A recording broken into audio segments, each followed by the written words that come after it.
From the National Newsroom of the Canadian Press, I'm Jason White. The union representing locked-out port workers in British Columbia plans to challenge the federal government's intervention. Labour Minister Stephen McKinnon has directed the Canada Industrial Relations Board to order all port operations resume in BC and Montreal, while labour talks move to binding arbitration. The union in BC says that's an insult to it and to workers' bargaining rights. Business groups have been calling for Ottawa to step in as the work stoppages disrupt supply chains.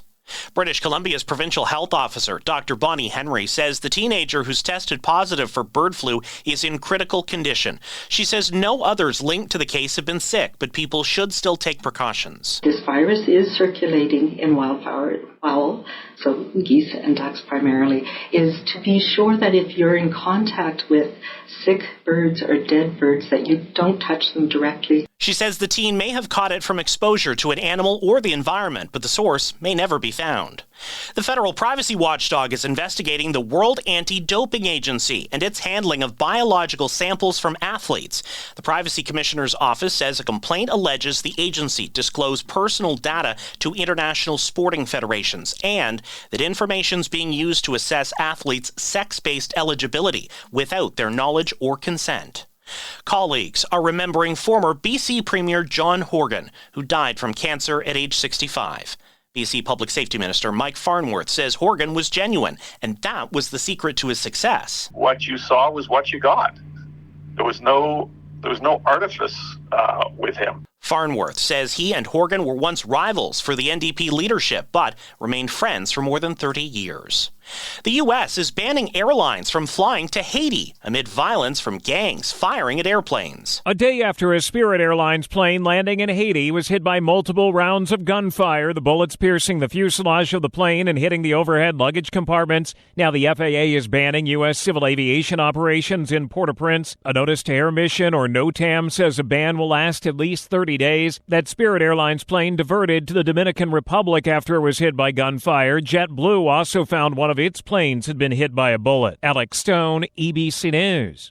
A longtime favorite has made it into the U.S. National Toy Hall of Fame. Some say it should have been in long ago based on the theme song alone. My Little Pony, first introduced to kids in the 80s but relaunched in 2003. Hugely popular. Some years the ponies even surpassed Barbies in sales numbers. Now it's made it to the Strong Museum of Play in Rochester, New York, along with another toy with a super strong theme song. They, along with the card game Phase 10, beat out a list of finalists that included Apples to Apples, Pokemon trading cards, and the Stick Horse. Sherry Preston, ABC News. This is the Canadian Press. In sports, Bev Priestman is out as coach of the Canadian women's soccer team after an independent report into the Olympic drone spying scandal. Canada Soccer CEO Kevin Blue says assistant coach Jasmine Mander and analyst Joey Lombardi also won't be back. Joey has resigned, and in the other two situations where we are currently working through various HR matters. All three are serving a one-year suspension from FIFA.